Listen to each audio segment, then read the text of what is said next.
Mag-follow up tarot reading po tayo para kay Tatay Digong. Yan. Ang dami po nagre-request. Siguro miss na nila. So, umihingi na lang sila ng tulong at balita dito sa tarot. Pakita mo sa akin. Yan, reshuffle po to ha. Yan. Rowa, Rodrigo. Rodrigo, Rowa, Duterte. Tatay Digong. Dito tayo sa gitna. Alam ninyo, talaga sigurong napakalakas ng ating Tatay Digong sa divine intervention into the universe. Look, isang napakalaking tao. Bukod kay Trump, bukod pa dun sa isang presidente, ang muling magbibigay ng suporta sa ating dating president na ngayon ay nasa ICC na pangangalaga. Itong taong ito ay isang hari. Hindi ito isang presidente, hari. So, ibig sabihin, may isang taong humahanga sa kanya na ito ay talagang hari ang gagawa ng isang matinding desisyon upang siya ay tulungan at nagbibigay sa kanya ng isa pang pag-asa na muling makasama ang kanyang pamilya. This looks useless. At ito ay susuportahan ng dalawang bansa na malalaki pa. So bukod dun kay Amerika, Russia, or ito naman ay isang hari. Kumbaga conversion niya ay presidente maybe pero hari siya ang tawag sa kanilang bansa. Susuporta para muling mapabalik ang ating presidente. At maaaring ikabagsak, naku grabe, ikabagsak ng lakas ng puwersa ng kung sino mang nagbayad. Ito ha, inaakusahang nagbayad. Bakit? Kasi may pera. 2 beses na paglalabas ng pera na pinag-isipan pang mabuti. Kung sino man po yun, di natin alam kasi tarot lang to. Ito lang po ay tarot, wala namang pangalan. Na ayon sa tarot po ha, na itong perang ito ay napunta dito sa mga tao na nire-represent po ng isang babae. Ayan, babae po siya na ngayon ay nagdurusa at umiiyak. Hindi ko alam bakit siya umiiyak. Hindi ko alam kung bakit siya nagdudusa.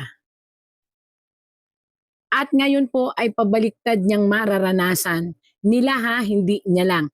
Nila. Ang sitwasyon kung saan marirealize nila na anong puwersang meron dito sa lalaking ito. At bakit sila ngayon ang magdudusa.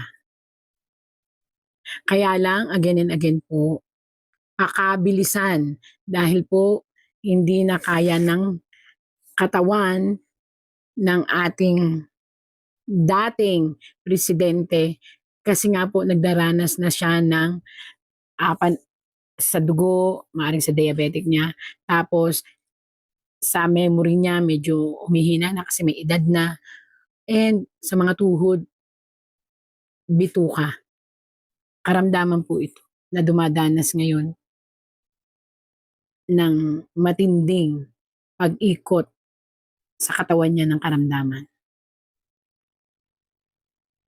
Pag-ingatan po hindi ko alam pero tarot lang po ito. Pag-ingatan ang isang lason na maaaring magpahirap sa kanyang katawan. Ay, naku. Sana naman may magbantay sa kanya doon about sa mga pagkain. Ito po Ingatan. Ingatan ang mga ini-intake niya, gamot at pagkain. Maaring kailangan may magbantay talaga, maaring mapag-initan ang ating dating presidente at medyo kastiguhin. Hindi ko alam kung sino itong mga taong to na maaaring kumastigo o maaaring manakit sa pamamaraan na sa pagkain. So mag-ingat kung sino man 'to. Ayan, pag-ingatan po ang ating dating presidente sa mga food intake, medicine intake, at dapat may magbabantay po talaga doon. Oo, pipilitin, pipilitin. Nakita po 'yan? May isang, isa, dalawa, tatlo.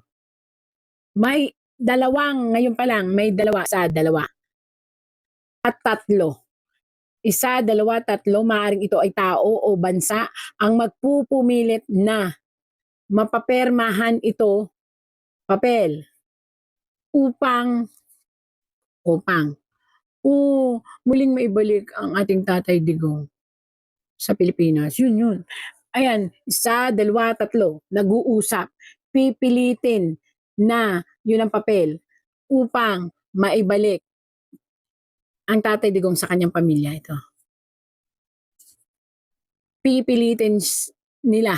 Tapos may isa pang makikialam na ito naman, pipilitin din niyang makiisa dito sa dalawang ito sa isa, dalawa, tapos tatlo. Ito yung, maring ito ang ICC, maring ito yung dalawang malalaking tao na may palasyo, ibig sabihin may bansa na nire-represent. At may isa pang susulpot. Ako naman, sana mabilis. At gagawa ng paraan.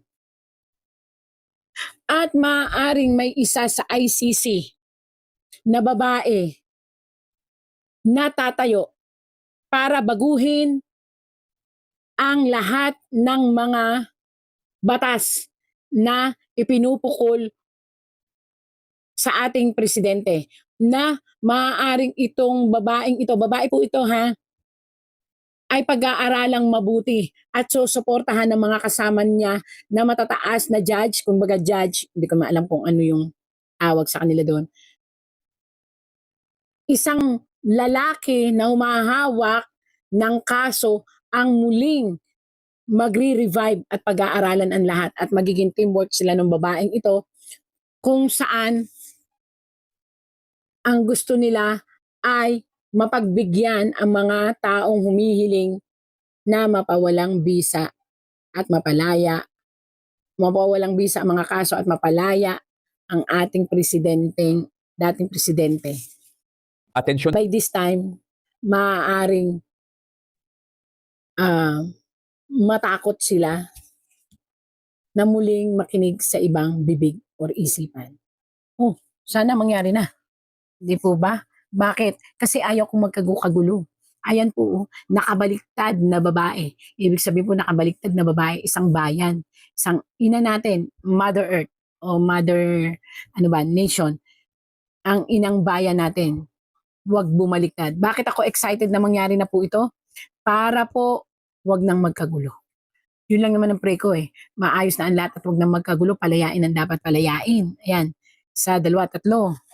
Kaya lang po, may again and again, may isang sitwasyon na parating sa mga tao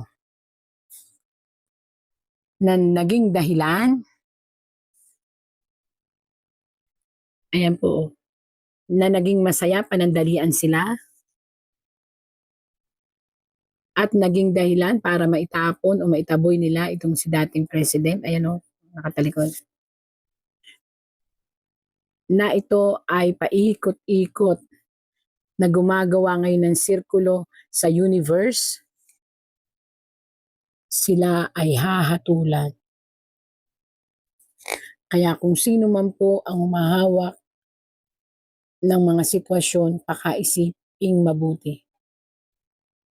Matutwis ang lahat at mahahatulan ang lahat na may dahilan ng pagkakakulong niya. Ito ay biglaan. At ito'y parating po. Hindi galing sa kung saan, kundi galing sa sanib-puwersa ng mga bansa at sanib-puwersa ng universe. At pagkaguho ng mga kumalaban sa kanya. O, Ano ba naman? Dahil again and again, siya po ay being guided. Paulit-ulit ko yung sinasabi. Ang clan nila ay being guided by the universe and being guided by the higher power up. Maaaring may mga nagawa man silang desisyon na nakasakit, yung sinasabi nilang mga about sa drugs, pero siguro ay may dahilan kung bakit mahal pa rin siya ng Panginoon. Ayun. Again and again po, palagi siyang iaangat ng poong may kapal. At marami na pong nagtatrabaho para siya maiuwi. At sana po'y bilisan. At delikado po ang sitwasyon dahil makakalkal ang mga taong may kinalaman sa pagkakulong po niya. Yun po ang lumabas dito. Kahit makalabas or hindi makalabas, ang ating dating presidente po, may isa pong sitwasyon na mababaliktad sa larangan ng politika at ikamamangha at ikagugulat ng buong sambayanan. Bakit? Dahil ang naglitis sa kanya ay siyang lilitisin. Ang lahat ng nag-organize para siya ay litisin ay lilitisin. And may isang matinding revelasyon na magbubukas para sa katarungan at ito ay mayroong hawak na gintong pandisiplina o pambatas. At ito hindi basta-basta. Pamumunuan ito ng mga matitinding namumuno ng iba't ibang bansa. So makakalkal ang dapat makalkal. Yun po. Again and again, yun po ang sabi sa ating dating presidente. Hindi pa naman po siya talaga totaling mawawala, pero dahil nga po kapag tumagal pa siya doon, maaaring mag-ghost talaga ito sa depresyon at paghina ng kanyang katawan na maaaring mapunta sa kanyang kasawian. Pero sa ngayon naman po, okay pa po siya para sa mga naghihintay pero kailangan nga pong bilisan dahil ang katawan niya ay bumibigay din dahil nga po sa edad at pakaingatan siya sa mga pagkain. Hindi ko alam pero ayon po dito sa tarot, poison ay delikado sa kanya. Poisonous food. Thank you po. Again and again.